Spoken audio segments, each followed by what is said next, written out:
There's a long and uncomfortable legacy in horror. One where women are dismembered, violated, or brutalized. Not to say something specific, but simply to raise the stakes. To keep the plot moving. To generate tension through suffering. It's a trope that's decades old, and it's still with us. In Alien Romulus, this legacy quietly returns, and for some, it's not so quiet. Isabella Merced's character, Kay, is introduced as sharp, grounded, capable. She's clearly one of the central supporting figures of the film, but her arc is cut short, and her body is used in a way that feels depressingly familiar. She becomes an incubator, a womb, a literal reproductive vessel, whose death serves the plot, but not the character. She doesn't get to fight. She doesn't get to decide. She doesn't even get to say goodbye. And she's not the only one. Navarro, played by Aileen Wu, is one of 3 women in the ensemble, and she too is violated, face-hugged, chest-bursted, and erased. She's smart, capable, observant, and like Kay, her demise is less about her journey and more about her function as narrative fuel. The trauma inflicted on both women is not only sexualized in subtext, it's familiar.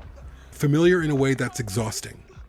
To be clear, this is not about suggesting that male characters in horror don't die violently. They do, but their deaths are rarely gendered, rarely reproductive, rarely metaphoric violations of bodily autonomy. The same can't be said for the women in Romulus. And yes, Rain, played by Kaylee Spaney, ultimately steps up. She fights, she survives, but even her story is littered with moments that echo this imbalance. The male characters and the android enter the space station first, while the women remain behind. Rain is rescued not once, but twice.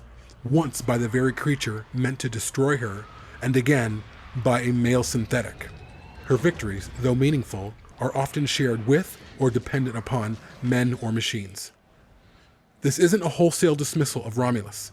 This film has strengths, its tension, its design, its tonal return to form. But these wins don't erase the fact that women of the story, aside from Rain, are used in deeply troubling ways. And even Rain herself is only partially allowed her own story.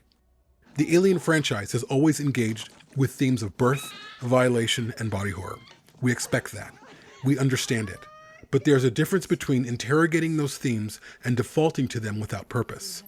Ripley worked not because she was a woman in danger, but because she was a person with agency, conviction, and complexity. She wasn't written as a womb. She was written as a character. Romulus had a chance to do the same for Kay, for Navarro, but it didn't. And in doing so, it quietly reinforces the same old trope, that women in horror are here to be punched, punctured, murdered, tortured, and left behind. It's not good enough anymore.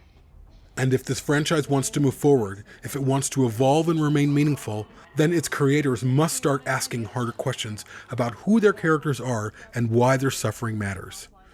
We don't need more wombs in space.